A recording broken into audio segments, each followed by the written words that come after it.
Billionaire takes son Christmas shopping, but when they see a poor mother and her baby in the cold, the boy's request leaves him speechless. The night was brutal in New York City, the kind of cold that bites your skin and makes your bones ache. The downtown streets shimmered with Christmas decorations, red, gold, and white lights blinking in every shop window.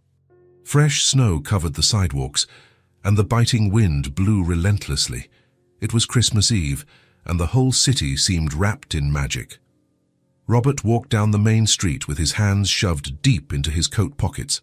Beside him, Tyler skipped excitedly, leaving small footprints in the snow. The 5-year-old boy's eyes were wide, fascinated by everything. Every decorated window, every giant Santa Claus, every illuminated reindeer. "Dad, look at that one." Tyler pointed at everything, unable to choose what was most incredible. Robert smiled. These moments were rare. Work, meetings, business. It all consumed his life. He owned one of the country's largest tech companies. Money was never a problem. Time always was. But tonight, none of that mattered. It was just him and Tyler. "Having fun, champ?" Robert asked, squeezing his son's tiny hand. "It's so beautiful, Dad. It looks like a movie." They kept walking, passing shops filled with people doing last-minute shopping. The sound of Christmas music played through the loudspeakers. Whole families walked by carrying bags, laughing, taking pictures. Robert and Tyler stopped in front of a giant toy store. The window was packed with cars, action figures, electronic games. Tyler pressed his face against the cold glass, practically drooling over everything. "Wow," he whispered, impressed. Robert crouched down, meeting his son's gaze. He put a hand on his shoulder and smiled. "Tyler," he said, his voice soft, "what do you want for a present?" Tyler turned his little face, red from the cold, to his father. He thought for a moment, biting his lower lip. He looked at the window again. That flying car, the remote control one they show on TV. Robert laughed. "That one's a bit pricey, huh? But I think we can convince Santa." Tyler broke into a huge smile, his eyes sparkling with happiness. He started jumping again, excited, already imagining the gift under the tree. "Dad, do you think Santa can bring it tonight? Because tomorrow is already—" Tyler stopped talking, suddenly, completely motionless. Robert frowned. "Tyler, what is it, son?" The boy didn't answer. He was staring across the street near a dark wall between two closed shops. His smile had vanished. His hand squeezed his father's tightly. Robert followed his son's gaze and felt his heart clench. Sitting on the freezing ground, leaning against a concrete wall, was a young woman. Blonde, with disheveled hair falling over her pale face. Tired, almost lifeless light eyes. She wore a coat that was too thin for the ridiculous cold. Her hands trembled as she held something close to her chest. A baby. The little one was wrapped in a thin cloth. It wasn't even a blanket, it looked like an old sheet. The baby cried softly, a weak, energy-less cry. The mother rocked back and forth, desperate, trying to warm her son. Her breath came out in white vapor in the freezing air. Around them, the ground was covered in dirty snow. Robert felt something churn inside him. Tyler remained frozen, clinging to his father's hand with all his might.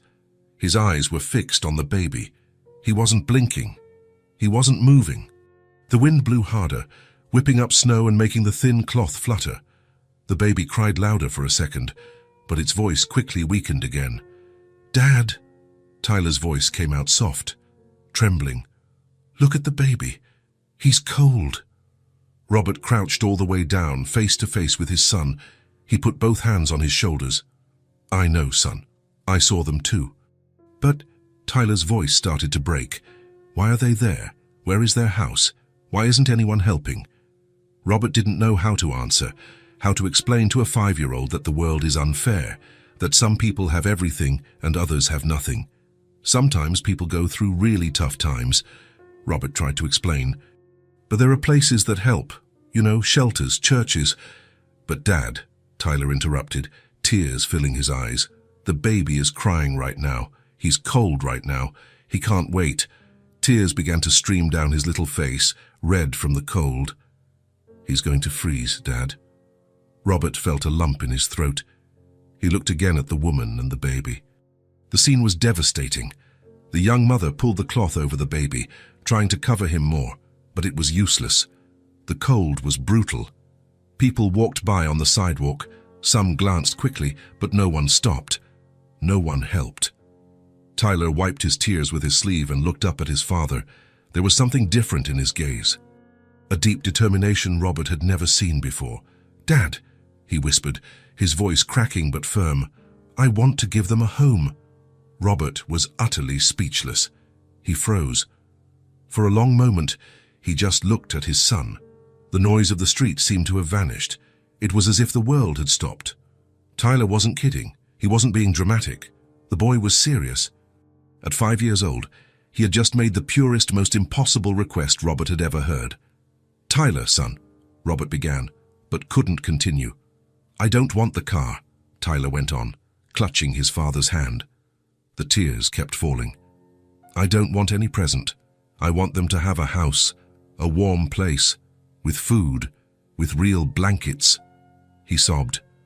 "Please, Dad, we can't leave them here.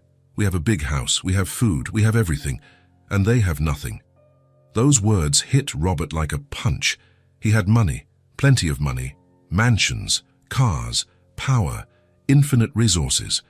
But how long had it been since he used any of that to truly change someone's life? He donated to charity, of course, big checks. But when was the last time he looked into the eyes of someone in need and reached out his hand? He looked at Tyler. His 5-year-old son had just given him the biggest lesson in humanity. Then he looked at the woman and the baby shivering against the wall, and he made a decision. "Come on," Robert said, holding his son's hand tightly. "Let's help them." Tyler wiped his tears and nodded, determined. The two crossed the street, walking slowly. The snow crunched underfoot. When they got closer, Robert could see better. She was young, probably in her early 20s, too thin, too pale, exhausted. The woman didn't notice their approach at first. Her head was bowed, whispering to the baby, trying to calm him. When Robert and Tyler stopped in front of her, she looked up with a start. Her light eyes were filled with fear. "Sorry," she said quickly, her voice raspy. "We were just about to leave. I'm sorry." "No," Robert said, firm but gentle. He crouched down. "You don't have to leave." She looked at him, confused, suspicious. Robert took a deep breath. "It's too cold for you to stay here," he continued, looking at the crying baby. "Come with us. We have a warm place, food, a safe spot." The woman shook her head, scared. I can't. I don't know you. Thank you, but—" "I know it seems strange," Robert interrupted, "but look at your baby. He's crying from the cold. You're shivering. I'm not asking for anything in return. I just want to help, but I can't." Tyler let go of his father's hand and took a step forward. He held out his small hand to the woman in a gesture so pure and brave, it made Robert's heart nearly burst. "Come with us," Tyler said softly, tears still in his eyes. "Please, we'll take care of you. I promise." The woman looked at the boy's outstretched hand, then at the baby in her lap. The little one was still crying, trembling. His lips were almost purple. She had no choice. With trembling hands, she took Tyler's hand. "Thank you," she whispered, her voice broken. "Thank you so much." Robert helped her up. She was weak, her legs shaky, but she managed to steady herself. The baby was still wrapped in the thin cloth. Robert saw his little face and pale, thin, purplish lips. "What's his name?"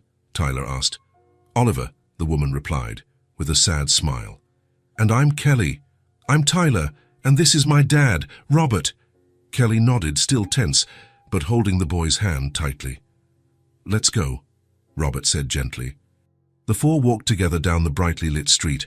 People continued to pass by, carrying shopping bags, laughing, talking about gifts. No one noticed the small family that had just formed there. When they reached the car, a black Mercedes, Robert opened the back door and helped Kelly get in. She sat down carefully, shielding Oliver against her chest. Tyler got in on the other side, sitting next to her. "He's really little," Tyler commented. "How old is he?" "6 months," Kelly replied softly. Robert started the engine and cranked the heater up high. The warm air spread quickly.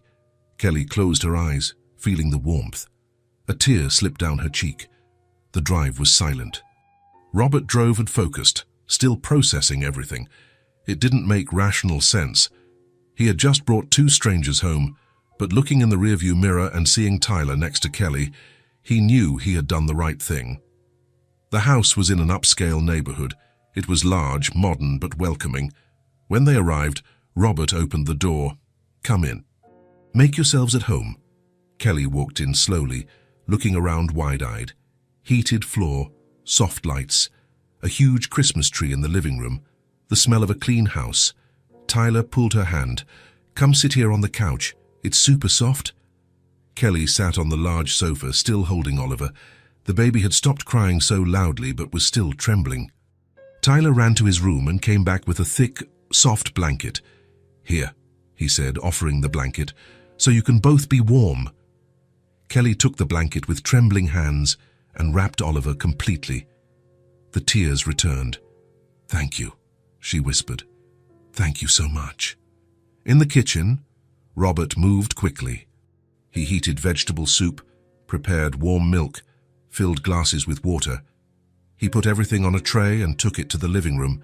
"Here," he said, "eat slowly. No rush." Kelly took the bowl with trembling hands. The first spoonful made her close her eyes. It was hot, delicious, real. It had been so long. She ate slowly, holding Oliver with one arm. The tears kept falling. They weren't tears of sadness. They were tears of relief, of gratitude, of hope. Tyler sat beside her, watching Oliver. "He's cute," Tyler said. "When he gets bigger, will he play with me?" Kelly smiled for the first time, a small sad but genuine smile. "When he gets a little bigger, he certainly will." When Kelly finished, Robert stood up. "Come, I'll show you where you'll sleep." He led Kelly to the guest room, king-size bed with clean sheets, a wooden dresser, a nightstand, and a foldable crib against the wall. "This crib was Tyler's when he was a baby," Robert explained. "I think it will work for Oliver." Kelly looked around, unable to believe it. It was more than she had dreamed of for months. I don't know how to thank you." "You don't have to thank me for anything," Robert replied. "Just rest. We'll talk tomorrow." Kelly nodded, emotional. Robert and Tyler quickly set up the crib. Kelly carefully placed Oliver inside, still wrapped in the soft blanket. The baby's eyes finally closed, heavy with sleep. Kelly sat on the edge of the bed and burst into tears. Tears of deep relief, of released exhaustion, of immense gratitude, of fear of waking up and finding out it was a dream. In the doorway, Robert watched in silence. Beside him, Tyler held his hand. "Dad," Tyler whispered. "Are they going to stay with us now?" Robert looked at his son and squeezed his hand. "We'll see, champ." But deep down, Robert already knew the answer. Something had changed that night, something that couldn't be undone. And it all started with the impossible request of a 5-year-old boy who, instead of asking for a present for himself, asked for a home for 2 people he didn't even know. A boy who had seen suffering and chose to act. A boy who had taught his billionaire father the biggest lesson in humanity. That Christmas Eve would change everything, forever. Kelly woke up with a start. Her heart was pounding in her chest. For a moment, she didn't know where she was. The room was dark, quiet. She looked around, confused, still half asleep. Then she saw the crib next to the bed. Oliver was sleeping peacefully, wrapped in the soft blanket. The memory of the night before came back like a wave. The cold street, the despair, the boy reaching out his hand. The warm house. Kelly sat up in bed, trembling. Not from cold, from fear. Fear that someone would knock on the door and kick her out. Fear that this was too good to be true. Fear that somehow she would mess everything up. She got up slowly, walking over to the crib. Oliver was sleeping soundly, his face finally showing some color, his lips no longer purple. She lightly touched his forehead. He was warm. For the first time in months, Her son had slept warm and safe. The tears came again. Kelly quickly wiped her face and left the room quietly, going downstairs carefully. The house was still. It must still be early. But when she reached the kitchen, she saw Robert. He was facing away, making coffee. He wore a simple shirt and jeans. The smell of fresh coffee filled the air. Robert turned when he heard her enter. "Good morning," he said with a gentle smile. "Did you sleep well?" Kelly stood still in the doorway, unsure what to do with her hands. Yes. Thank you. Sit down." Robert pointed to the table. "I'll make us some breakfast." Kelly sat down slowly, still tense. She watched Robert moving around the kitchen naturally.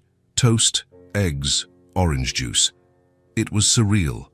A billionaire preparing breakfast for her. A few minutes later, Robert placed a plate in front of her. Hot toast, scrambled eggs, fresh fruit, a steaming cup of coffee. "Eat slowly," he said, sitting across the table with his own cup of coffee. Kelly looked at the food and felt her throat tighten. It was so much kindness. She didn't know how to process it. She started eating slowly. It was delicious. Robert took a sip of coffee and looked at her attentively. "Kelly," he began, his voice calm, "I don't want to pressure you, but if you want to talk, I'm here to listen." Kelly stopped chewing. She swallowed hard. "About what?" "About how you ended up on the street," Robert replied, without beating around the bush. "About what happened. You don't have to tell me if you don't want to, but sometimes talking helps." Kelly looked down at her plate. Her hands trembled slightly. For a long moment, she remained silent. Robert didn't pressure her. He just waited. Finally, Kelly took a deep breath. I ran away," she said softly, "from Oliver's father." Robert nodded, not interrupting. "We lived together. I thought he was different at first," Kelly continued, her voice trembling. "But after I found out I was pregnant, everything changed. He started yelling, breaking things, shoving me." She wiped away a tear that escaped. "At first, I thought it would get better, that it was just stress. But it got worse. He didn't want the baby. He said I had ruined his life." Robert felt anger rise, but he controlled his expression. He let Kelly continue. "When Oliver was born, it got even worse," she said, her voice breaking. "He wouldn't let me sleep. He would yell when Oliver cried. One day he pushed me so hard I hit my head against the wall. Oliver was in my arms. I was so scared." Kelly covered her face with her hands, sobbing softly. "I left that night. I grabbed Oliver and left. I didn't have money. I had nothing. Just a few clothes in a backpack." Robert waited for her to calm down a bit before asking, "What about your family? Friends?" Kelly shook her head. "My mother died when I was a teenager. My father, we haven't spoken in years. And I lost touch with everyone when I started dating him. He didn't like me having friends. He said they were a bad influence." She wiped her face with the back of her hand. "I tried looking for shelters," Kelly continued. "I called several places, but they were all full. Weeks-long waiting lists. Some even took my details, said they would call me, but never did." "And you were on the street that whole time?" Kelly nodded, ashamed. "I slept on park benches, under awnings. Sometimes in parking lots. I always tried to stay in well-lit places, with people nearby, to be safer. But it was..." Her voice failed. "It was horrible. I was so scared. Scared someone would hurt us. Scared Oliver would get sick. Scared of losing him." "Losing him?" Kelly looked at Robert with eyes red from crying. "When I sought help, a social worker said that if I didn't find housing soon, they might take Oliver from me. They said it was for his safety, but he's all I have. He's my life." She sobbed again. "I couldn't let that happen. So I stopped looking for help. I was scared that if I showed up somewhere, they would take my son from me." Robert felt his heart clench. This woman had been through so much, and yet she had protected her son with everything she had. "Kelly," he said, with firmness and kindness, "no one is going to take Oliver from you, not while I can help it." She looked at him, Her eyes filled with fear and hope mixed together. "But I have nothing," she whispered. "No money, no job, nowhere to go." "You can stay here until we find a safe place," Robert said, looking into her eyes. "And we will find one. But calmly. No rush. You and Oliver need time to recover, to rest, to get well." Kelly shook her head, disbelieving. "Why are you doing this? You don't even know me." Robert thought for a moment before answering. "Because my 5-year-old son taught me yesterday that we can't just walk past someone suffering. And he's right. I have this huge house. I have resources. I have the means to help. So that's what I'm going to do." He took another sip of coffee. "Besides," Robert continued, "you didn't do anything wrong. You ran from a dangerous situation to protect your son. That's not shame. That's courage." Kelly felt more tears streaming down, but this time they were different. They were tears of relief, of hope. "Thank you," she whispered. "I don't know how to thank you for this. You don't have to thank me," Robert interrupted gently. "Just focus on yourself and Oliver now. We'll solve the rest slowly." Kelly nodded, still emotional. At that moment, they heard a small sound upstairs. It was Oliver starting to wake up. Kelly quickly got up. "I'll go get him." "Go on," Robert said, "and then come back here. I'll make breakfast for Oliver too." Kelly walked up the stairs, feeling something she hadn't felt in a long time. Hope. For the first time since she ran away, she wasn't alone. For the first time, someone had believed in her. And for the first time, she started to believe that maybe, just maybe, things could get better. When she returned with Oliver in her arms, Robert was already warming milk. Tyler appeared in the kitchen, still in his pajamas, rubbing his eyes. "Good morning, Kelly." "Good morning, Oliver," he said, with a sleepy smile. Oliver looked at the boy and gave a tiny smile. Tyler beamed. "He smiled at me. Dad, he smiled." Robert laughed. "I saw it. Champ."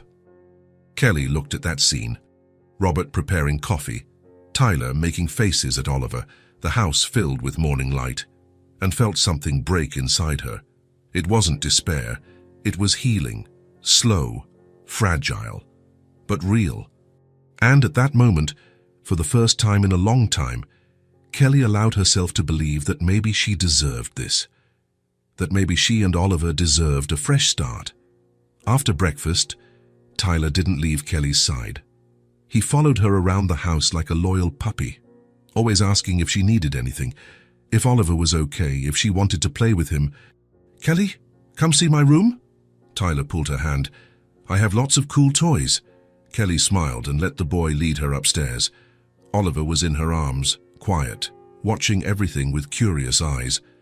Tyler's room was big and full of toys, cars, building blocks, stuffed animals, games, everything organized on colorful shelves. "Look." Tyler picked up a brown teddy bear. "This one is my favorite. His name is Brownie." He held the bear out towards Oliver. "Want to see, Oliver?" The baby looked at the bear and stretched out his tiny hand, trying to grab it. Tyler was radiant. He liked it. Kelly, he liked it. Kelly laughed, feeling her heart warm. It was the first time in months she had seen someone treat Oliver with so much affection. "He loved it," Kelly said. "You're very kind, Tyler." Tyler blushed with pride. Then he ran to another shelf and came back with a colorful rattle. "And this one makes noise. Look." He shook the rattle close to Oliver. The baby's eyes widened, and he gave a little smile. He smiled again. Tyler jumped up and down excitedly. "Kelly, he's happy." Kelly felt her eyes fill with tears, seeing Oliver smiling, safe, warm. It was more than she had dared to dream of. Tyler spent the whole morning showing toys to the baby. He made faces, sang little songs, shook colorful objects. Oliver wouldn't stop smiling. "You're a perfect big brother," Kelly said, running her hand through Tyler's hair. Tyler stopped and looked at her with shining eyes. "Really?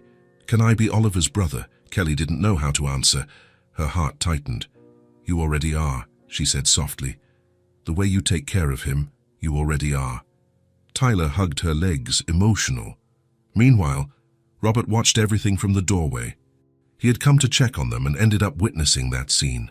His chest was tight with emotion. Tyler had never had siblings, He was an only child, and now he was there, caring for a baby he barely knew as if it were the most natural thing in the world. But then Robert noticed something. Kelly was wearing the same clothes from the night before. A thin coat, pants torn at the knee, old sneakers. She hadn't brought anything but a small backpack. And Oliver, Robert looked at the baby, was wearing a shabby outfit, stained and patched. Robert went downstairs and picked up his cell phone. He made a few quick calls, wrote down addresses, grabbed his car keys. He went back up and lightly knocked on Tyler's door. "Kelly, can I talk to you for a second?" Kelly got up, still holding Oliver. "Of course." They walked into the hallway. Tyler continued playing in the room, making funny noises. "I need to go out for a bit," Robert said. "I'm going to take care of a few things. You make yourself comfortable here, okay? If you need anything, Tyler knows where everything is." Kelly nodded. "Thank you, we'll be fine." Robert hesitated for a moment, then asked, "What size clothes do you wear?" Kelly frowned, confused. "What?" "Clothing size, and shoe size too." Kelly looked down, not understanding. "Why?" "Just tell me," Robert insisted gently. "Medium size, shoe size 7. But why?" "And Oliver, how old is he again?" 6 months. Robert nodded, making a mental note. "Good, I'll be back soon." He left before Kelly could ask anything else. Robert spent the next 3 hours in stores. It wasn't the type of thing he usually did. He typically sent assistants to handle these things. But this time he wanted to choose personally. First stop, women's clothing store. He bought jeans, comfortable tops, a thick warm winter coat, 2 soft sweaters, thermal socks, a pair of lined boots. He chose everything in neutral, practical colors that Kelly could wear every day. Second stop, baby store. He bought warm sleep suits for Oliver, long-sleeved onesies, sweatpants, socks, a wool hat, small gloves. Everything in blue, green and grey tones. He also bought diapers, lots of diapers, wipes, diaper rash cream, mild baby shampoo and soap, baby powder, bottles, formula. Third stop, toy store. He bought a brand new, soft, fluffy teddy bear in a light brown color. He also bought some colorful teethers and a musical mobile for the crib. Last stop, pharmacy. Hygiene items for Kelly, shampoo, conditioner, soap, toothbrush, toothpaste, deodorant, pads, skin moisturizer. When he returned home, the trunk was full of bags. Robert walked in the door, carrying everything. Tyler came running.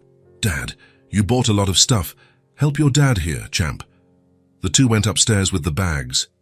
Kelly was in the guest room, changing Oliver's diaper.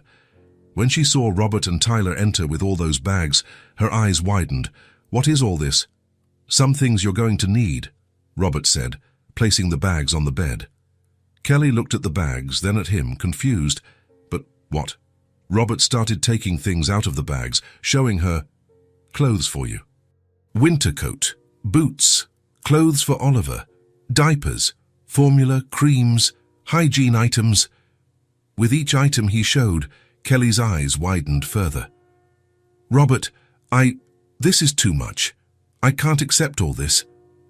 "Yes, you can," Robert said firmly. "You have almost nothing, and Oliver needs these things, but this must have cost so much, it doesn't matter how much it cost." Tyler pulled a bag and took out the teddy bear. "Look, Kelly, it's for Oliver." Kelly took the bear with trembling hands. It was so soft, so new, so perfect. The tears started to fall. She looked at all those things spread out on the bed. Clean clothes, warm clothes, enough diapers for weeks. Everything she had desperately needed, but never managed to get. I don't know what to say," she sobbed, hugging the bear to her chest. Robert walked over and placed a hand on her shoulder. "You don't have to say anything. It's too much," Kelly insisted, crying. "It's too much. I don't deserve this." "Yes, you do," Robert said firmly. "You and Oliver deserve the basics. You deserve dignity. This here?" He pointed to the bags. "This is the bare minimum." Kelly shook her head, the tears falling non-stop. No one has ever done anything like this for me." Tyler walked closer and hugged her leg. "We want to take care of you," he said, looking up with those sincere eyes. "You and Oliver are family now." Those words completely broke Kelly. She sat down on the bed and cried. She cried for everything she had been through. She cried for the fear and despair of the last few months. She cried for the relief of finally being safe. She cried for the kindness of those two people who barely knew her, but were treating her and Oliver with so much love. Robert and Tyler stayed there, in silence, letting her release everything. After a few minutes, Kelly calmed down a bit. She wiped her face and looked at the clothes on the bed. Can I try them on?"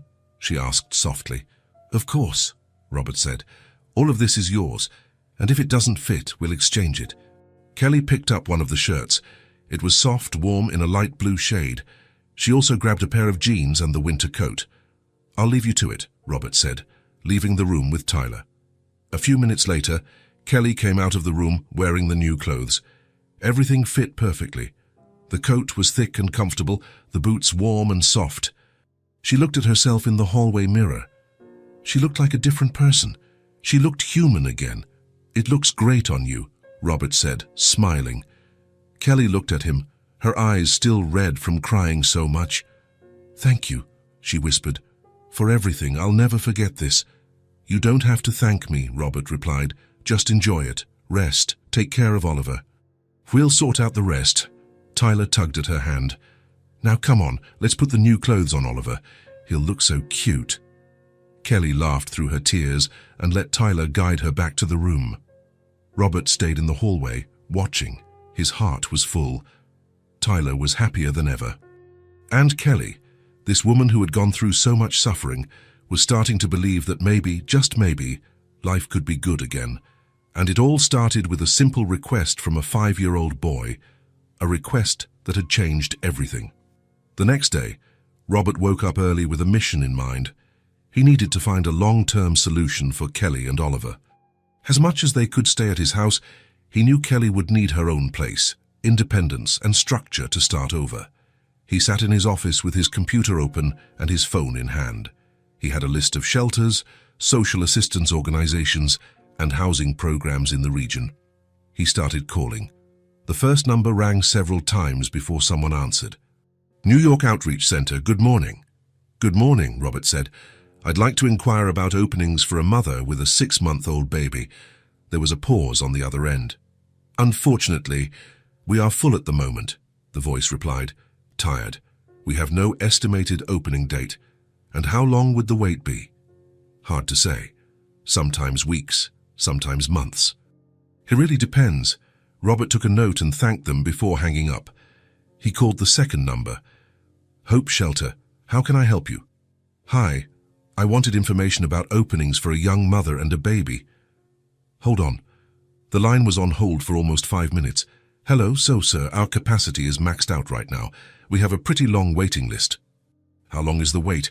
"It can take 6 to 8 weeks. And even then, it's not guaranteed," Robert sighed. "I understand. Thank you." Third number. New York Social Services. "Good morning. I'd like to know about temporary housing programs for vulnerable mothers. I'll transfer you to the responsible department. Hold music." It took almost 10 minutes. "Hello?" "So, sir, we do have programs, but the process is quite slow. You need to fill out several forms, go through evaluations, interviews. How long does the whole process take?" 2 to 3 months at the very least, and that's if all the documents are in order. Robert rubbed his face and frustrated. "What if it's an emergency situation? All our cases are emergencies, sir." "Unfortunately, we don't have the capacity to attend to everyone immediately." Robert thanked them and hung up. He called 3 more shelters. The answers were always the same. Full waiting list. No estimate. Slow process. It was as if the entire system had given up on helping those who needed it most. Robert leaned back in his chair, looking at the crossed-out list of numbers. He had called 8 different places. None had an immediate solution. At that moment, Kelly gently knocked on the office door. "Sorry to interrupt," she said softly. "I just wanted to know if you want me to prepare lunch." Robert turned his chair and looked at her. Kelly was wearing one of the tops he had bought, her blonde hair tied in a ponytail. She looked rested, but there were still shadows of fatigue under her eyes. "You don't have to do that," Robert said. "You should rest." "I know, but..." Kelly fidgeted with her hands, nervous. I want to help. You're doing so much for me and Oliver. I need to give back somehow. Robert was about to protest, but he saw the determination in her eyes. Kelly needed to feel useful. She needed to feel like she wasn't just a burden. All right, he said, smiling.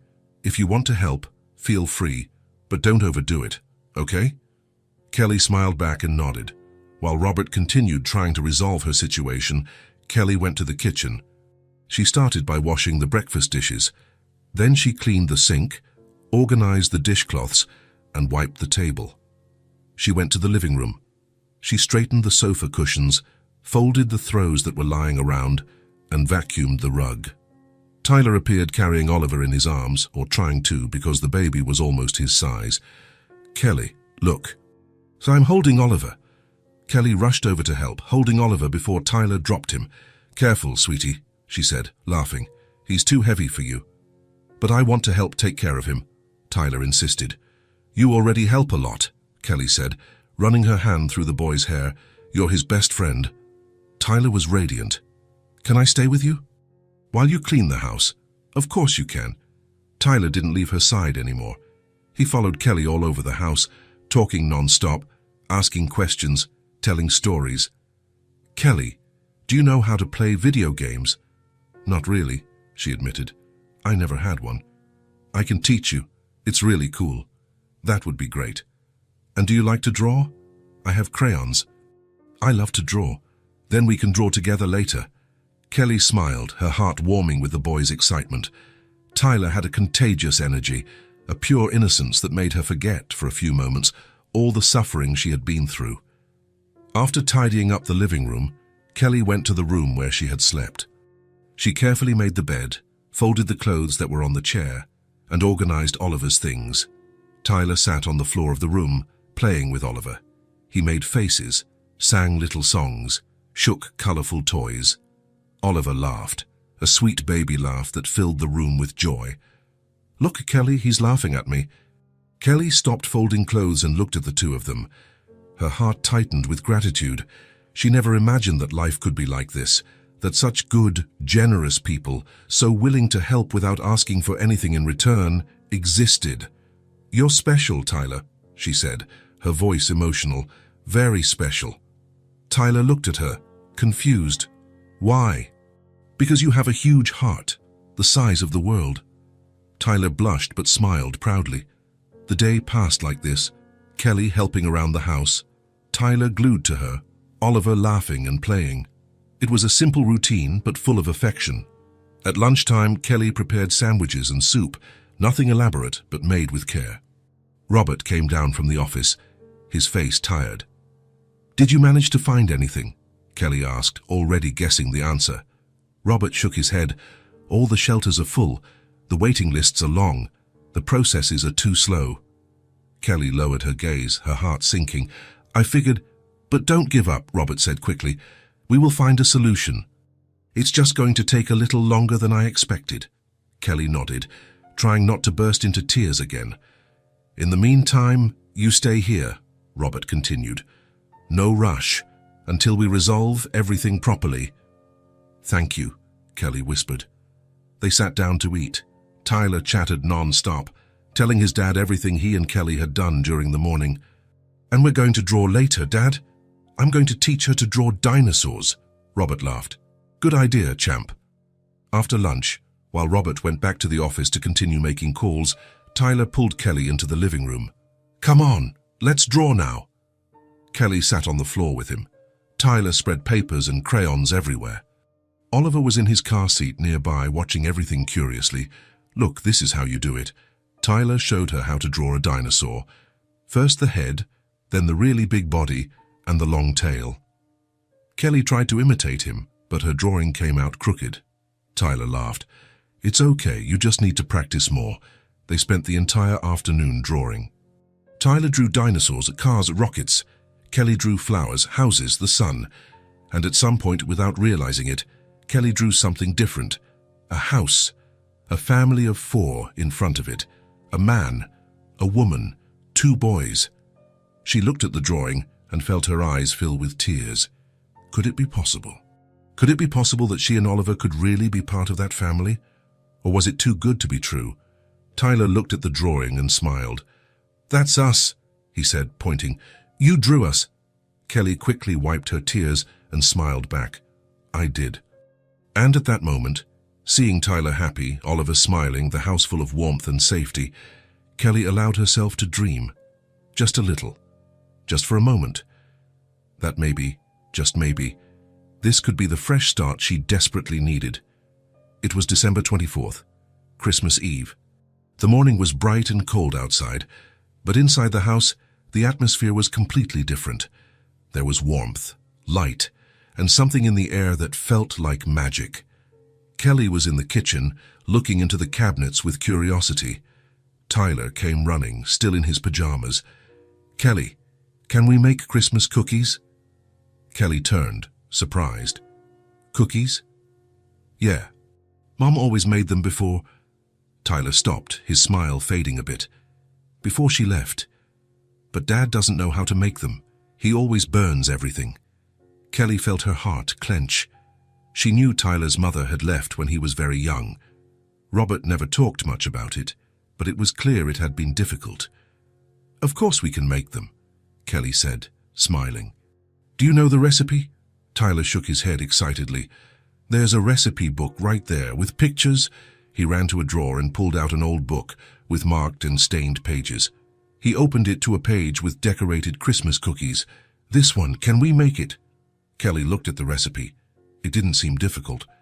And she loved to cook, or she used to when she still had a kitchen. "Let's do it," she said. Tyler jumped for joy. "I'll go get Oliver. He has to see." A few minutes later, Oliver was in his car seat near the kitchen table, watching everything with curious eyes. Tyler had already separated bowls, spoons and cookie cutters in the shape of a star, eye tree and gingerbread man. Kelly read the recipe out loud. Flour, sugar, butter, eggs, vanilla extract. "I'll get it." Tyler ran back and forth, grabbing the ingredients. They started mixing everything. Kelly measured the ingredients while Tyler stirred the bowl fiercely, sending flour flying everywhere. "Slow down, sweetie," Kelly laughed, "or we'll be covered in flour." But it was too late. Tyler had flour in his hair, on his face, on his clothes. Kelly was also covered in dust. Oliver gave a loud giggle from his car seat. Tyler stopped and looked at the baby, surprised. He laughed. "Kelly, he laughed at us." Kelly looked at Oliver, who had a huge smile on his face. "He thought it was funny how messy we are," Kelly said, laughing too. Tyler dipped his hand in the flour and tossed a little in the air, making Oliver laugh again. The sound was so lovely, so pure that Kelly felt her eyes fill with tears of happiness. "Again, do it again," Tyler pleaded. Kelly took a little flour and lightly blew it. Oliver laughed even louder, clapping his little hands in the air. "He loves it." Tyler was radiant. They continued making the dough, between laughter and mess. The kitchen was chaos. Flour spread on the floor, dirty bowls piled in the sink, sugar spilled on the counter. But it was a happy mess. A mess full of life. When the dough was ready, Kelly put it in the fridge to chill. "Now we wait a little while and then cut out the cookies," she explained. "And then we decorate them?" Tyler asked, excited. "Then we decorate them." While they waited, Kelly cleaned Oliver, who had flour even on his cheeks. The baby kept smiling, happy with all the commotion. Tyler sat on the floor next to the car seat and started making faces. Oliver wouldn't stop giggling. Kelly watched the two of them, her heart overflowing. This was the kind of moment she had dreamed of when she found out she was pregnant. A house full of laughter, a child playing with her baby, safety, love, family. After half an hour, Kelly took the dough out of the fridge. She rolled it out on the table, and Tyler used the cookie cutters to cut out stars, trees, and gingerbread men. "Look how many," Tyler proudly showed her. "We're going to have tons." They put everything on a baking sheet and placed it in the oven. The sweet smell began to spread throughout the house. That's when Robert arrived. He had gone out early to take care of some work things, but came back in the middle of the morning. As he entered the kitchen, he stopped in the doorway. The scene in front of him was something he had never seen before. The kitchen was a complete mess, flour everywhere, bowls and spoons scattered. But in the middle of it all was Kelly, her apron stained with flour, smiling, Tyler next to her, covered in sugar, and Oliver in his car seat, giggling. The three of them were laughing together. Robert felt something tighten in his chest, something he hadn't felt in years. It felt like a family. A real family. "Dad!" Tyler ran to him. "We're making Christmas cookies. Look at the mess." Robert laughed. "I see. Looks like a flower bomb exploded here." Kelly blushed, embarrassed. "I'm sorry about the mess. I promise I'll clean it all up." "You don't have to apologize," Robert said, smiling. "This is perfect." He walked closer, looking at the baking sheet in the oven. "It smells amazing." "Just a few more minutes," Kelly said. Robert looked at her. There was flour in her hair, a smudge of sugar on her cheek. She was smiling, her light eyes shining with happiness. She was beautiful. Robert blinked, surprised by his own thought. "Do you need help with anything?" he asked, quickly looking away. "We still have to decorate the cookies later," Kelly said, "but you can help clean up this mess while they bake. Deal." The two started cleaning the kitchen side by side. Tyler played with Oliver, making the baby giggle non-stop. "Tyler is very happy," Robert commented softly as he washed a bowl. "He's special," Kelly replied, drying the plates. "I've never seen a child so affectionate. He's always been like that. But since you and Oliver arrived—" Robert paused, searching for the right words. "He's different, lighter, more complete." Kelly looked at him, emotional. "I'm the one who has to thank you. You saved us." Robert turned to her, his eyes serious. "You saved us too, Kelly. You just don't realize it yet." They looked at each other for a moment. Kelly felt her heart race. The oven timer beeped, breaking the moment. "The cookies!" Tyler yelled. Kelly quickly grabbed the mitts and took out the baking sheet. The cookies were perfect, golden, fragrant, beautiful. "Now they need to cool before we decorate," she explained. While the cookies cooled, Kelly prepared the colored icing. She separated it into small bowls, white, red, green, blue. When the cookies cooled, they started decorating. Tyler dipped the brush in the icing and painted enthusiastically, without much care. Kelly made delicate designs on the stars. Robert tried to make a Christmas tree, but it wasn't turning out very well. "Dad, that tree is crooked," Tyler pointed out, laughing. "Hey, I'm doing my best here." Kelly laughed and took the cookie from his hand. "Let me help." She guided Robert's hand, showing him how to make the icing dots. Their hands touched, and both felt an electric current. Robert looked at her. Kelly looked back. They stayed like that for a few seconds, until Tyler interrupted. "Look at mine. I made a snowman." They both laughed and went back to decorating. The afternoon passed quickly. When they finished, they had dozens of decorated cookies, some pretty, others not so much, but all made with love. "Now let's save them to eat after dinner," Kelly said. "Dinner?" Tyler's eyes widened. "Are we having Christmas dinner?" Robert looked at Kelly, then at his son. "Of course we are. It's Christmas." Tyler jumped for joy. "Can I help make it?" "You can," Kelly said, smiling. The rest of the afternoon was a beautiful, chaotic preparation. Robert and Kelly cooked side by side. He seasoned the meat while she prepared the salad. She chopped vegetables while he stirred the sauce. They kept bumping into each other in the kitchen. Small accidental touches, hands that brushed when reaching for the same spoon, glances that met and lingered longer than they should. Tyler kept running around the kitchen, tasting everything, asking questions, helping in his own way. "Can I set the table?" he asked. "You can, champ," Robert said. "Make it nice, okay?" Tyler took the task seriously. He went to the cabinet and got the nice tablecloth, the one they only used on special occasions. He arranged the plates, cutlery, and glasses. Then he ran to the backyard and grabbed some pine branches, placing them in the center of the table as decoration. Finally, he lit small candles around them. When he finished, he called everyone. "Look how it turned out." Kelly walked into the dining room and her eyes widened. The table was beautiful, simple but full of heart. "Did you do all this yourself?" she asked, emotional. "I did. Does it look pretty?" "It looks perfect." Robert appeared carrying the platter with the roast meat. Kelly brought the salads, rice, and mashed potatoes. Tyler put the basket of warm rolls down. Oliver was in his high chair next to the table, watching everything with attentive eyes. When everything was on the table, the four of them sat down. Robert looked around, the table warmly decorated, the fragrant food steaming, Tyler smiling, Kelly with shining eyes, Oliver giggling. "Before we eat," Robert said, "I wanted to say something." Everyone looked at him. "This Christmas is special," Robert continued, his voice emotional, "because for the first time in a long time, this house is full of life again, of laughter, of love, and that's because of you." He looked at Kelly. "Thank you for letting us help you, for trusting us, for bringing light to this house." Kelly felt tears well up in her eyes. "I'm the one who thanks you," she said, her voice breaking. "You gave me something I thought I had lost forever. Hope, security, a place to belong." Tyler took her hand on one side and his dad's hand on the other. "We're a family now," he said, with that beautiful simplicity of children. Kelly sobbed, squeezing the boy's hand. Robert squeezed his other hand, his eyes also moist. "We are, champ. We are a family." They ate slowly, savoring every moment. They talked, laughed, told stories. Tyler made Oliver laugh with faces. Kelly and Robert exchanged glances across the table, shy smiles, silent connections. It was the simplest Christmas dinner Robert had ever had, but it was also the most special, because it wasn't just about the food, it was about the people, about love, about belonging.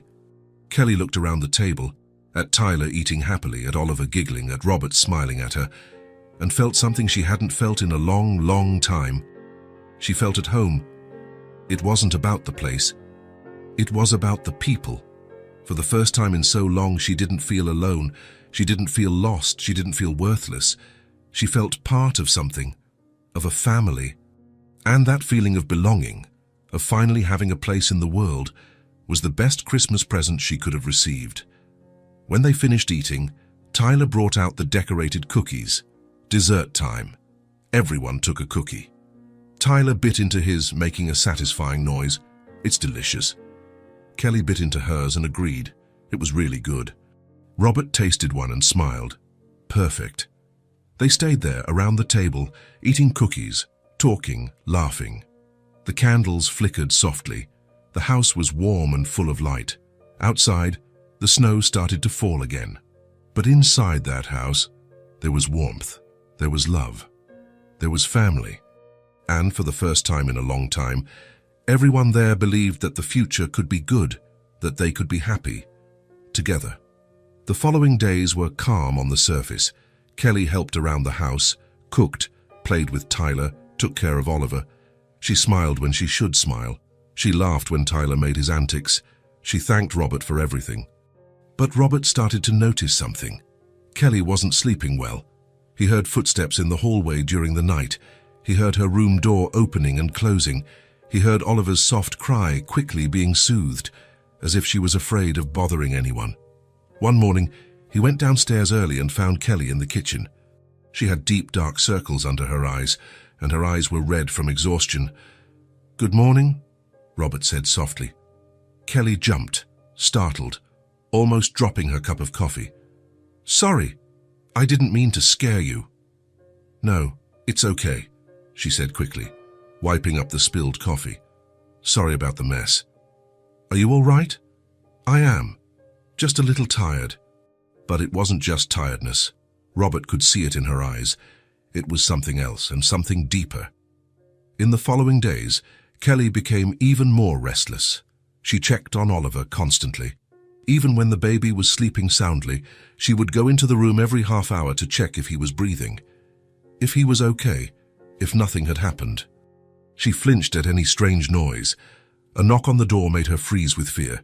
The phone ringing made her tense, and the guilt was written in every one of her gestures. "Sorry for using so much laundry detergent," she would say when washing clothes. "Sorry for eating too much at dinner. Sorry for occupying the guest room." Robert tried to reassure her every time. "You don't have to apologize, Kelly. This house is yours too now," but she couldn't truly believe it. Tyler, on the other hand, didn't notice any of this. For him, Kelly was simply part of the family. He loved her with that beautiful naturalness of children, without questioning, without judging, without expecting anything in return. "Kelly, come play with me," he asked every day. "Kelly, can you teach me how to draw flowers? Kelly, you're the best cook in the world." And Kelly smiled, hugged him, played with him. But Robert saw the shadow in her eyes, something she was carrying alone. He wanted to help. He wanted to ask what was wrong, but he knew he had to wait for the right moment. Kelly needed to feel safe enough to open up. A week passed, then 2. Kelly continued to sleep poorly. She continued to be startled. She continued to apologize for everything, until one night, everything came to a head. It was late. Tyler had been asleep for hours. Oliver, too. The house was silent. Robert was in the office, finishing some emails, when he heard footsteps coming down the stairs. He left the office and saw Kelly in the kitchen. She was facing away, making tea, but her hands were trembling so much that the cup rattled against the saucer, making noise. Robert approached slowly. "Kelly." She turned quickly, startled. The cup almost fell again. Sorry, I just came to make some tea. I couldn't sleep." Robert looked at her. Kelly was pale, her eyes wide, her hands shaking violently. It wasn't just tiredness, it was panic. "Kelly, what's going on?" "Nothing. Please," Robert interrupted, his voice gentle but firm. "Don't lie to me. You're not okay. I can see it. What is happening?" Kelly looked at him, her eyes filling with tears. She tried to speak, but her voice failed. She just shook her head, the tears starting to fall. Robert moved closer. "Sit here," he said, pulling out a chair. "Come on." Kelly sat down, still holding the cup of tea with her trembling hands. Robert sat on the other side of the table, waiting. For a long moment, Kelly just cried in silence. Then, with a broken, low voice, she started to talk. "I'm scared," she whispered. "Scared of what?" "Of losing Oliver." Robert frowned. "Kelly, Oliver is fine. He's healthy, happy." "It's not that," she interrupted, her voice trembling. "I'm scared someone will take him from me." Robert remained silent, letting her continue. Kelly wiped her tears with the back of her hand. "When I was on the street," she began, her voice failing, "I tried to ask for help. I went to a few places. I talked to social workers." She stopped, sobbing, "and they said that I could lose Oliver." Robert felt his stomach clench. "What do you mean?"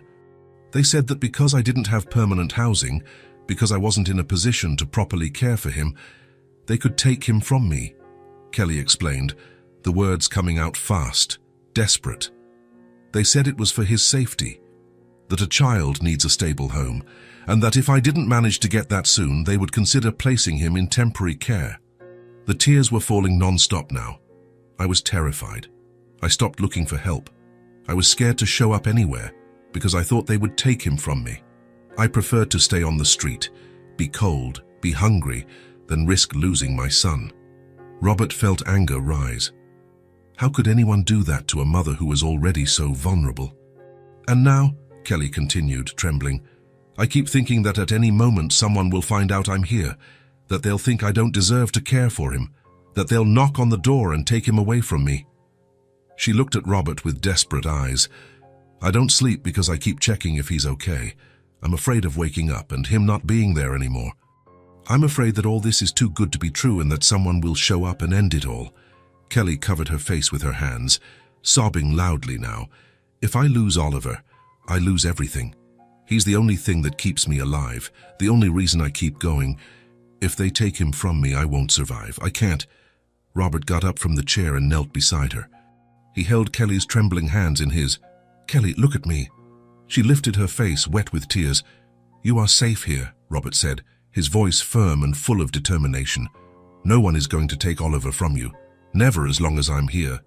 "But what if—" "There is no what if," Robert interrupted. "I have resources. I have lawyers. I have everything necessary to ensure that you and Oliver stay together. No one is coming through that door to take your son. I won't allow it." Kelly sobbed, wanting to believe, but still scared. "I'm so scared, Robert. So scared." "I know," he said softly, "and you have every right to be scared.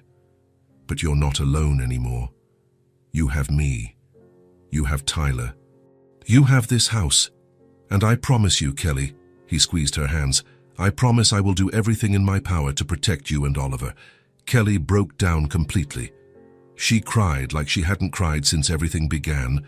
She cried out all the fear, all the pain, all the despair she had held alone for so long. Robert pulled her into a hug. Kelly clung to him as if she were drowning, and he was the only thing stopping her from sinking. "You are a good mother," Robert said softly. "You did everything to protect your son.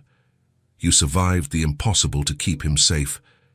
No one has the right to judge you, no one. I just want to take care of him." Kelly sobbed against his shoulder. "I just want him to grow up happy and safe. That's all I want. And he will," Robert promised.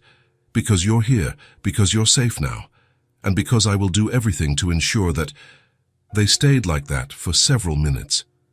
Robert holding Kelly while she cried, releasing all the weight she had carried alone.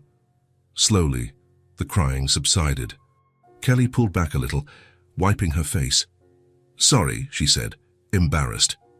"I didn't mean to break down like that." "Don't apologize," Robert said firmly. "You held that in for too long. It needed to come out." Kelly nodded, still trembling, but a little calmer. "Thank you," she whispered, "for everything, for believing in me, for protecting me, for not judging me." "Never," Robert said, looking into her eyes. "I will never judge you, and I will do everything I can to help you." Kelly felt an immense relief wash over her. There was still fear. Trauma doesn't disappear overnight. But for the first time, she felt like she wasn't alone carrying this weight. "Come," Robert said, standing up. "You need to sleep." "I don't know if I can." "Then at least try to rest, and if you wake up scared again, you come downstairs and call me. Any time." "Understood." Kelly nodded, emotional. Robert walked her to the room. Oliver was sleeping peacefully in the crib, his chest rising and falling softly. "He's okay," Robert said softly, "and he will continue to be okay. Because you're taking care of him, and because I'm taking care of both of you." Kelly looked at her sleeping son, then at Robert. "How do you do that?" she asked softly. "Do what?" "Make me feel like everything will be okay. Even when I'm so scared," Robert smiled gently, "because I believe it, and you will too in time." Kelly nodded, still vulnerable, still scared, but with a small flame of hope igniting in her chest. "Good night, Kelly." "Good night, Robert, and thank you." Truly. Robert left the room, closing the door quietly. Kelly lay down on the bed, looking at the crib where Oliver slept. There was still fear. There was still insecurity. But for the first time in a long time, she didn't feel completely alone against the world. She had someone on her side, someone who promised to protect her and her son. And even if the fear was still there, heavy in her chest, there was also something new. Hope, fragile, small, but real. Kelly closed her eyes and, for the first time in weeks, managed to sleep without waking up every half hour checking if Oliver was still there, because she knew he was safe, that they both were safe, and that Robert wouldn't let anything bad happen to them. There was still a long way to go, there was still trauma to heal, there were still fears to face. But that night, Kelly allowed herself to rest. She allowed herself to trust, and she allowed herself to believe that maybe, just maybe, the future could be different from what she had feared, that she and Oliver could really have a chance to start over, to be happy, to be a family. And in that silent house, with the snow falling outside, 3 people slept in peace. A man who had learned to love again, a woman who had learned to trust again, and 2 children who, without knowing it, had united 2 lost souls and created something beautiful. A family, imperfect, unexpected, but real, and full of love. The morning was bright and cold. Robert woke up early, as always, and went downstairs to make coffee.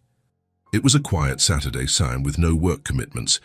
He had planned to spend the entire day at home with Tyler, Kelly, and Oliver. He was stirring the coffee when his phone rang. Unknown number. Robert answered. "Hello? Good morning.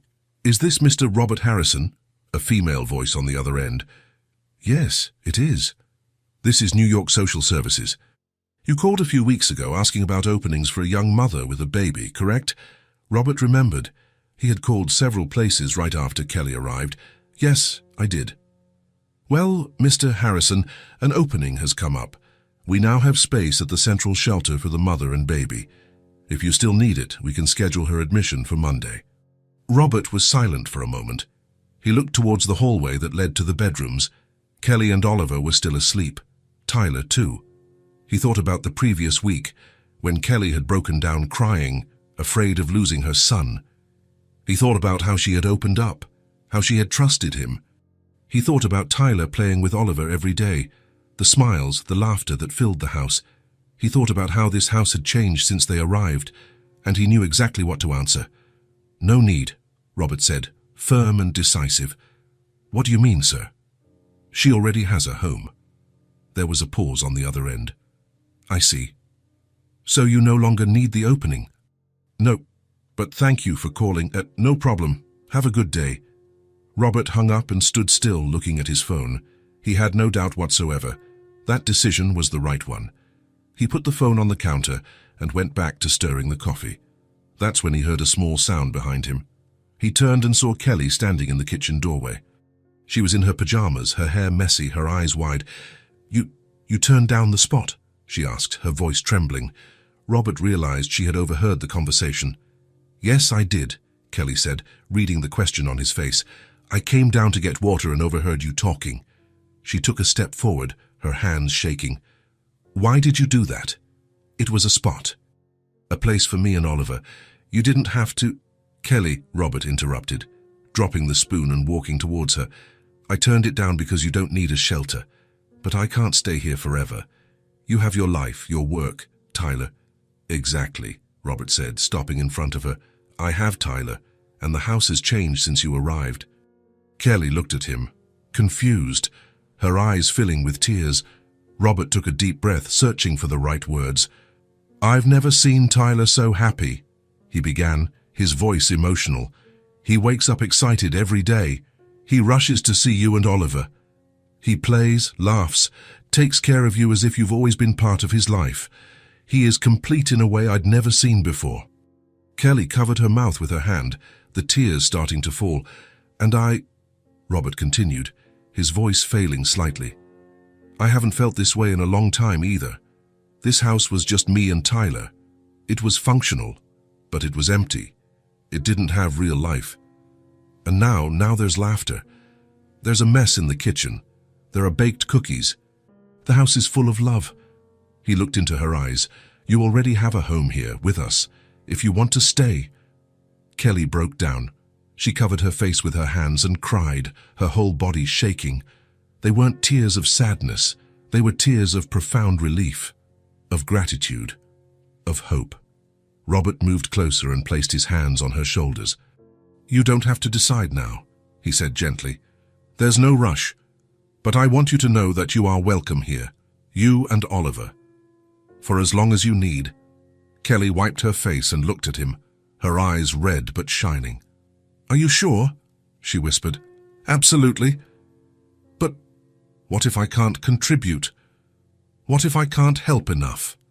What if—" "Kelly," Robert interrupted, firm but gentle, "you already contribute, just by being here, just by making Tyler happy, just by filling this house with life. That is more than enough." Kelly sobbed again and, without thinking, hugged Robert. He was surprised for a second, but quickly hugged her back, holding her as she cried on his shoulder. "Thank you," she whispered. "Thank you for giving me a chance, for believing in me. You deserve this." Robert said softly, "You always did." They stayed like that for a few moments, until they heard small footsteps coming down the stairs. Tyler appeared, rubbing his eyes and still in his pajamas. "Why is Kelly crying?" he asked, worried. Kelly moved away from Robert and quickly wiped her face.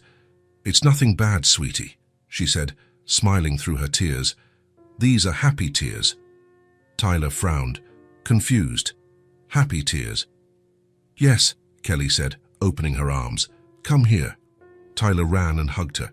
Kelly held him tight, feeling her heart overflow. "Are you going to stay with us forever?" Tyler asked, looking up. Kelly looked at Robert. He nodded, encouraging her. "Yes, I am," Kelly answered, her voice full of emotion. "If you want us to, Oliver and I will stay." Tyler jumped for joy. "I want you to. I really do." He hugged Kelly so tightly he almost knocked her over. Kelly laughed, still crying, but now it was different. For the first time since everything began, she truly believed. She believed she was welcome. She believed she deserved this. She believed that she and Oliver had finally found a home. The next days were different. Lighter. The tension Kelly carried on her shoulders had lessened. She still flinched at noises sometimes, still checked on Oliver often, but it was no longer that constant panic.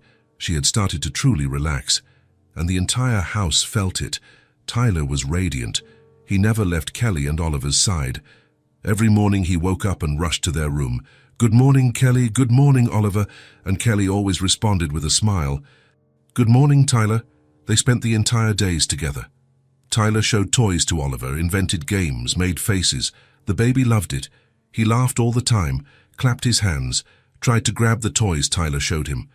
One day, Tyler had an idea. "Kelly, come look. I'm going to teach Oliver to walk." Kelly laughed. "Sweetie, he's still too small to walk." "But he can practice," Tyler insisted.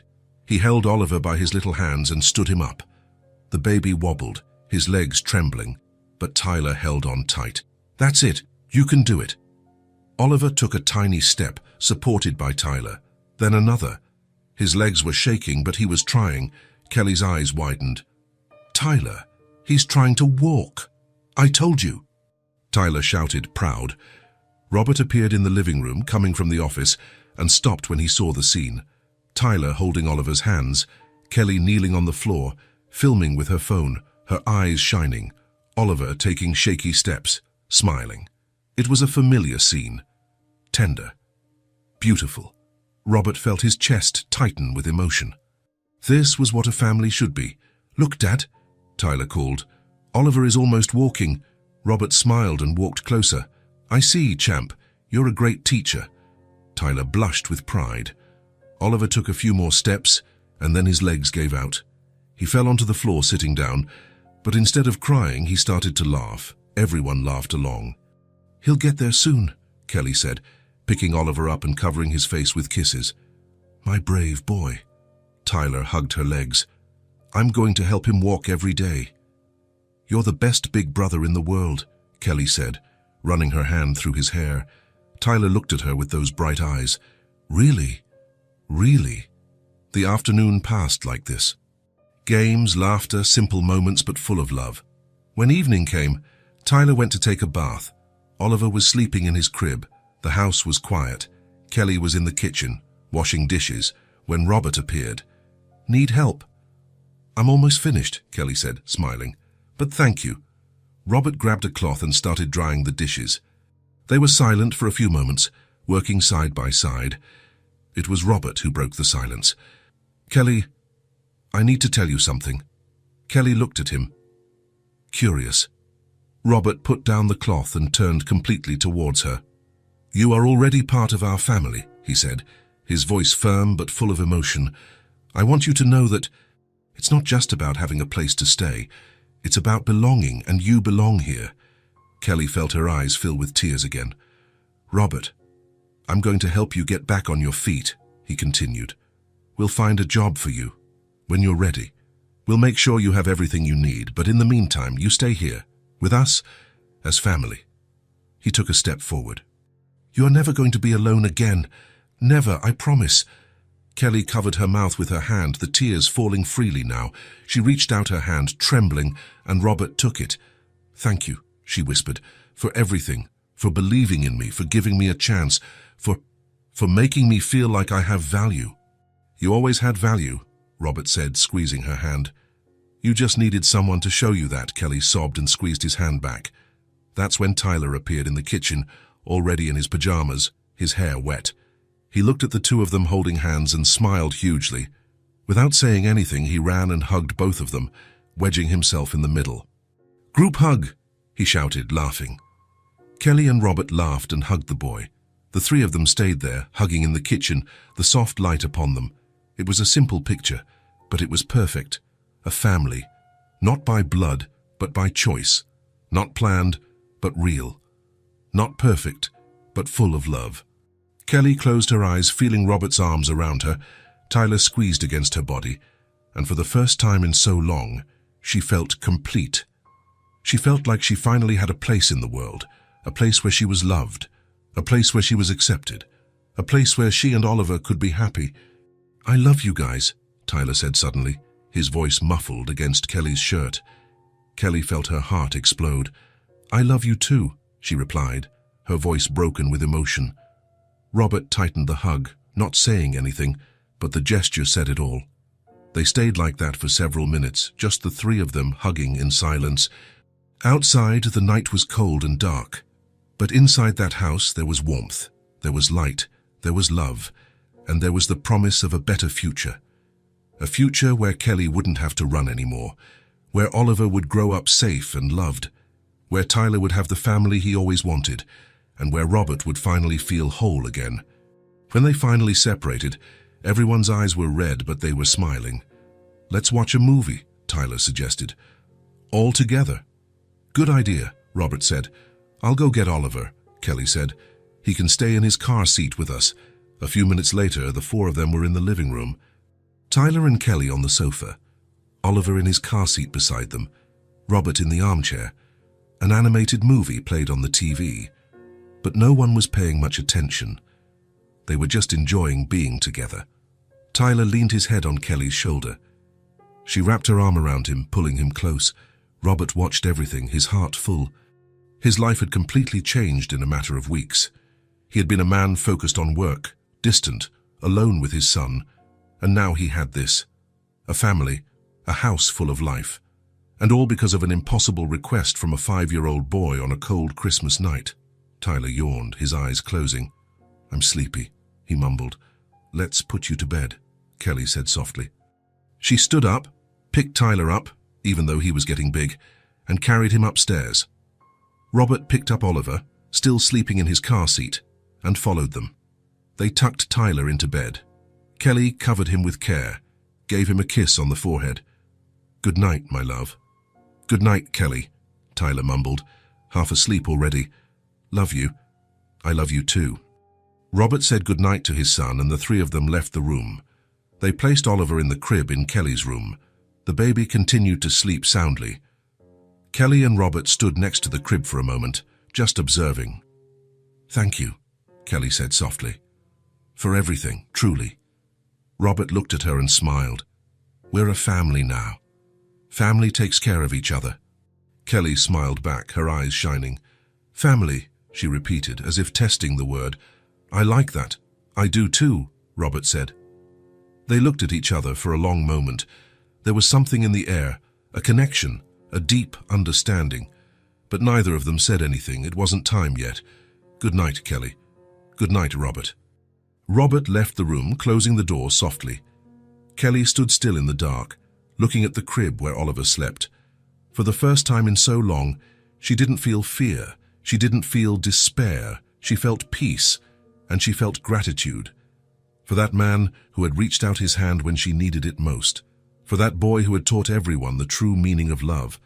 For that house that had become a home. Kelly lay down on the bed and closed her eyes, and for the first time in a long, long time, she slept in peace, knowing she was safe, knowing she was home, knowing she would never be alone again, because now she had a family. And nothing in the world was more valuable than that. 2 months passed since that phone call that changed everything. The routine of the house had completely transformed. It was no longer the silent, empty house from before. Now it was full of life, laughter, good kind of mess. Kelly woke up early every day and prepared breakfast for everyone. Tyler rushed downstairs, excited, always asking what there was to eat. Oliver drooled in his high chair, clapping his hands on the table. Robert no longer spent so much time locked in the office. He worked fewer hours, ate lunch with them, had dinner as a family. For the first time in years, he had different priorities. And Kelly had changed completely. She was no longer that scared woman, trembling with fear against the cold wall. She smiled genuinely now, She laughed out loud. She slept through the night without waking up in a panic. She had gained weight, her cheeks were rosy, her eyes shone. She was alive again. Oliver had also changed. The thin, pale baby from before was now plump, healthy, always giggling. He had started crawling a few weeks ago, and now he explored the whole house, with Tyler always nearby to make sure he didn't get hurt. "Oliver, come here," Tyler called, clapping his hands. Oliver crawled towards him, smiling, drooling, happy. "Good boy," Tyler said, hugging the baby. Kelly watched those scenes and felt her heart overflow. Tyler cared for Oliver like a real brother, not because someone told him to, but because he loved that baby. It was a Saturday morning, 3 days before Christmas. The Christmas tree was set up in the living room, decorated with colorful lights and ornaments Tyler had made. The house smelled of cinnamon and hot chocolate. Kelly was in the kitchen preparing cookies. Robert was reading the newspaper at the table. Tyler was playing with Oliver in the living room. "Kelly, come look!" Tyler suddenly shouted. Kelly dropped the spoon and ran to the living room. Robert followed her. Tyler was holding Oliver by his little hands, keeping the baby standing up. Oliver's legs trembled, but he was managing to stand on his own. "Look, he's almost walking," Tyler said, excited. Oliver took a tiny, shaky step supported by Tyler's hands, then another and another. Tyler looked at Kelly, his eyes shining with pure happiness. "Mommy, look, he's almost walking." The world stopped. Kelly froze completely. The words echoed in her head. Mommy. Tyler had called her Mommy. Tears instantly filled her eyes. She covered her mouth with her hands, trembling. Tyler realized what he had said and blushed, insecure. "Sorry, I didn't mean to." "No," Kelly managed to speak, her voice completely broken. "Don't apologize." She knelt down on the floor, opening her arms. Tyler let go of Oliver on the rug and ran to her. Kelly hugged him so tightly she almost knocked the air out of the boy. "You can call me that," she sobbed, crying into his hair. "You can call me Mommy whenever you want." Tyler pulled back a little, looking at her with wide eyes. "Really? Really?" Tyler hugged her again, tight. "I wanted you to be my mom," he said, his voice soft but firm. "Ever since you got here. I always wanted you to—" Kelly completely broke down. She cried like she had never cried before, but they weren't tears of pain. They were tears of absolute happiness. Robert walked closer, his own eyes moist. He knelt down next to the two of them and placed his hand on Kelly's shoulder. "He said what he feels," Robert said softly, smiling. "And I feel it too. You are already his mother. The way you care for him, the way you love him, you already are." Kelly looked at Robert, the tears falling non-stop. "I never imagined, I never thought that. But it happened," Robert said, "because we're a family now." He opened his arms and hugged Kelly and Tyler together. The three of them stayed there, kneeling on the living room floor, hugging, crying and laughing at the same time. Oliver, who was sitting on the rug, clapped his hands and let out a loud giggle. Everyone looked at him and laughed. "Come here, Oliver," Kelly said, reaching out her arms. Tyler picked up the baby and placed him in her lap. Kelly hugged Oliver along with Tyler, and Robert hugged all three of them. "We're a family now," Robert said, his voice full of emotion. "A real family." Tyler looked at his dad, then at Kelly, then at Oliver. "The best family in the world," he said. Kelly kissed Tyler's forehead, then Oliver's. She looked at Robert and smiled through her tears.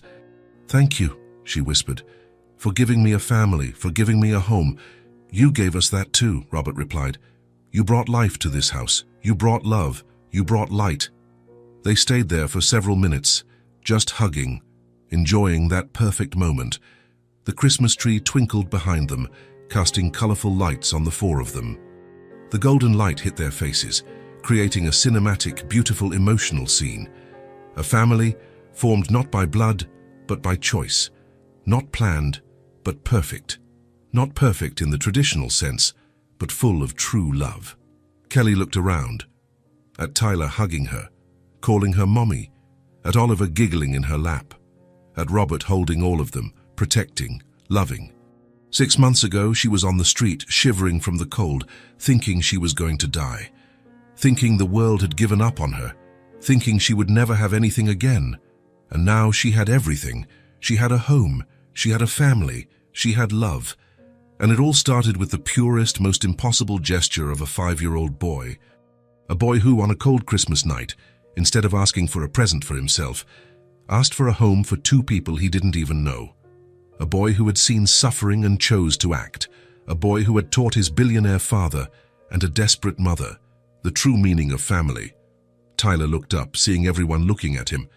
"Why is everyone looking at me?" he asked, confused. Robert laughed and ruffled his hair. "Because you're special, champ. You saved this family." "I just wanted to help," Tyler said, shrugging. "And you did help," Kelly said, kissing his forehead again. "You changed our lives." Tyler smiled, proud, and hugged her tighter. Oliver clapped his hands again as if he were applauding. Everyone laughed. "I think Oliver agrees," Robert said. Kelly held Oliver close to her chest, feeling her heart overflow with gratitude. She looked at the illuminated Christmas tree, the warm and cozy house, the family embracing her, and for the first time in her whole life, she felt completely at home. It wasn't about the place, it was about the people, it was about love. It was about belonging, and she finally belonged. The 4 of them stayed there, hugging, illuminated by the lights of the Christmas tree, while the snow fell softly outside. A family that was born from the cold, a family that was born from suffering, a family that was born from the purest gesture of a 5-year-old boy who believed that love could change everything. And it did change everything. It changed 4 lives forever. It created a home where before there was emptiness.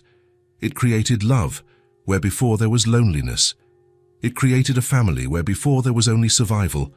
And as the Christmas lights twinkled softly, the 4 of them remained embraced. A family, imperfect, unexpected, but absolutely real and full of love. The kind of love that saves, the kind of love that heals, the kind of love that transforms. And in that house, that night, illuminated by the Christmas tree, a new story began. A story of a fresh start, a story of hope, a story of family. If this story touched your heart, subscribe to the channel and turn on notifications so you don't miss the next ones. Leave a like because it helps this story get recommended to more people. See you in the next story.